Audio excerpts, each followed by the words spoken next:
And thanks for tuning in to the Daily Dose for Spiritual Growth. We are continuing on in the book of Psalms. Today, we are in Psalm chapter 5. And the encouragement, the challenge is to read one chapter a day. So if you're just joining us, you can still catch up. Again, one chapter a day. We're going to be covering Psalm 1, 2, 3, 4, and 5 this week. It's the very first week, and today is Saturday. A lot of time we call it Soak It Up Saturday, and we'll be reading the second half of chapter 5. But I want to encourage you to obviously read the entire chapter. It's not even that long, so it won't take that long. But again, the encouragement is to meditate on His Word day and night, like not just read it to read it, but really soak it in and allow it to transform who you are. This is David writing out and saying how the Lord does not delight in evil, rejoices in the glad. And this is the challenge and encouragement that as he writes, may this be the challenge is this,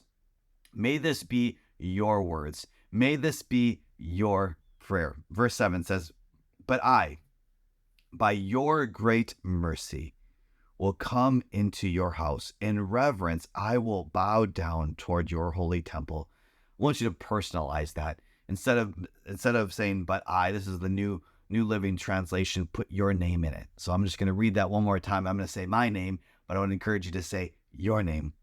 But Nabil, by your great mercy, will come into your house in reverence and bow down toward your holy temple. And that's what we've been talking about with the heart of worship, is just this reverence, this awe, even this physical movement of bowing down in reverence to the Lord. Lead me, O Lord, in your righteousness because of my enemies. Make straight the way before me. Not a word from their mouth can be trusted. Their heart is filled with destruction. Their throat is an open grave. With their tongue they speak evil. What is they? That is the wicked. That is the enemy. That is Satan. That is its minions. That is the demons. That's the fallen angels. That's the world. That's what we have to live with right now. We live in a dark and broken world. And so we cannot trust in the world and the standards of the world.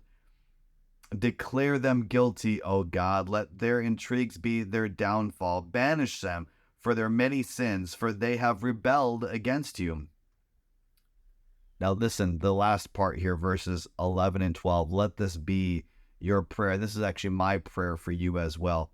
But let all who take refuge in you be glad. Let them ever sing for joy. Spread your protection over them, that those who love your name may rejoice in you. For surely, O Lord, you bless the righteous. You surround them with your favor as with a shield. And that is my prayer for you, that you would experience His favor, that you'd experience His provision. As I shared this past Sunday with the heart of worship, talking about Jacob, and God's promise towards Jacob was a promise of protection, a promise of provision.